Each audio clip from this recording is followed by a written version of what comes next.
Baga gammadanii baga walumaan gammanne namoonni komantii poozitiivii ta'e hedduu naa barreessaa turtan viidiyoon dheengadda dalage irratti mucaadhaaf dawaa barbaadi doktora bira geessi yookaan ammoo atummaan dhaqii gargaarii arkitaraa wal dhiqaa gaafa keetiin si gargaaru mucattiin rakkachurraa ati rakkachuufi wayya jettanii komantii babbareedaa komantii ajaa'ibaa naa barreessaa turtan hedduu galatooma.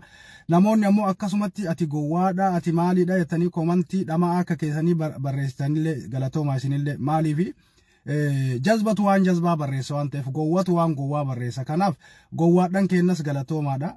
Viidiyoo san irratti waa hedduu taazabee jira. Namni gaafa waan tokko qabatee dhufu namatu irraa barataa yookaan ammoo yaada wayii nutu irraa baranna jedheeti fidata. Walumaa galatti wanti sun milkiidhaan xumuramee jira. Turtii yeroo dheeraa booda rakkina guddaa booda amma gara waan gaariitti deebi'eera. Dawaa ajaa'ibaa isinii fidee dhufa Shilajit jedhama. Golden Mountain dha wanni kuni. Dawaa wantoota uumamarraa biqiltuu garagaraa irraa hojjetame keemikaala garagaraa hin qabu. Tariika keemikaala garagaraa qabanis ni jirani kana sirriitti addaan isinii baasa nafaana tura. Dawaan isaa waan ajaa'ibaati. Dursa guyyaa dheengaddaa viidiyoo mucattii fuudheeti dubrummaa irraa fudhachuu dadhabee isiniin jedhee isin hime almost amma dubrummaa isii fudhachuu qofaa miti damassasee akka ajaa'ibaa kanatti mucattiitu natti bilbilee koottuu gowwaan keenya ajjeesaa jira. Dawaan ati itti bitte dawaa fidateetuma waan inni nyaatee dhufe hin beeku na ajjeesu jira narraa gadi bu'aan jiru. Gowwaa karaa sheekanaa Huseen ittiin agarsiisinaa muudee hin dhaabu jedhanii. Kanaafuu waan hin taane itti kennitee mucaan ajjeesu jira koottuu tinarraa dhoorginaan jettee yoo an fiigee dhaqu akka kormaa lukkuu qucee qabatee mucattii gubbarra bahee irra taa'uchi jira. So dawaan kun Shilajit jedhama. Dawaa ajaa'ibaati akkamitti fayyadamtanii.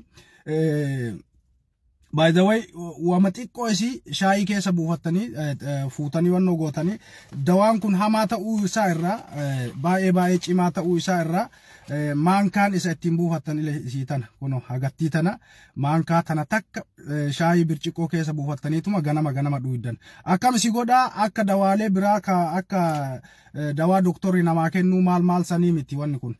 Faayidaan isaa maa inni dadhabina kee laafina qaama keetii dadhabbii yeroo dheeraadhaaf qaama kee keessa ture si keessaa baaseetuma ati akka nama fireshii waggaa 18 yookaan waggaa 20 si deebisachaa nama qaama namaa ka dadhabina yeroo dheeraa namni dalagarraa fakkeenyaaf amma keessattuu ijoolleen biyya Arabaa jirtan dhakaa baattanii sibiila baattanii hadiinni oo'aan kun qaama namaa irratti rakkoo adda addaa fidaa.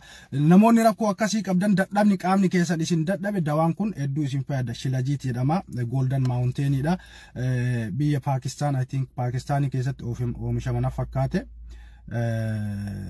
Dawaa ajaa'ibaati.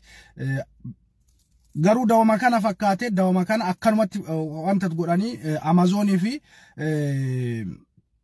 eBay gatii rakasaan gurgurama. Aga $20 $15 ka gurguramu jira. Original isa kamakaa hin qabne dawaa kana maal godhani original isaa bitaniiti wantoota garagaraa itti makanii guddisanii isuma deebisanii gurguran. So want faayidaan isaa xiqqaataa deema gaafa isa hir'isanii wanta biraa itti dabalan faayidaan isaa hir'aataa deema. Dawaan kun original isaa $260. Amazonii fi eBay ni jira. Garuu Amazon marra seentanii yoo laaltan original isaa Shilajit original ettanii gaafa laaltan $260 argattan. So original isaa jechaadha. Shaayii keessa ganama buufattanii maankaa tanaan kun walumaan dhufa maankaadha tun fal'aana jechaadha. Agisiin xiqqaattu argatanii kana jechuun wanni kun strongii cimaadha jechaadha. Likki malee strongi jechaadha. Kanaaf isin faayidaa itti fayyadamaadha. Namoonni keessattuu qaamni keessan isin dadhabee wanta irratti haadha manaa keessa wajjin gammachuu argachiisuu dadhabdanii rakkoon akkasii isin irra jiru kana fayyadamaa isin jechuu barbaadeeti. Walumaa galatti baga gammaddanii baga gammannee gurbaan gowwaan kiyya argadhee amma irra koree irraayyuu bu'aan jiru daa'ima hambaan harkatti ajjeesa. Kanaafuu anamma naannuma san jira irraa eegama maal godhadhe.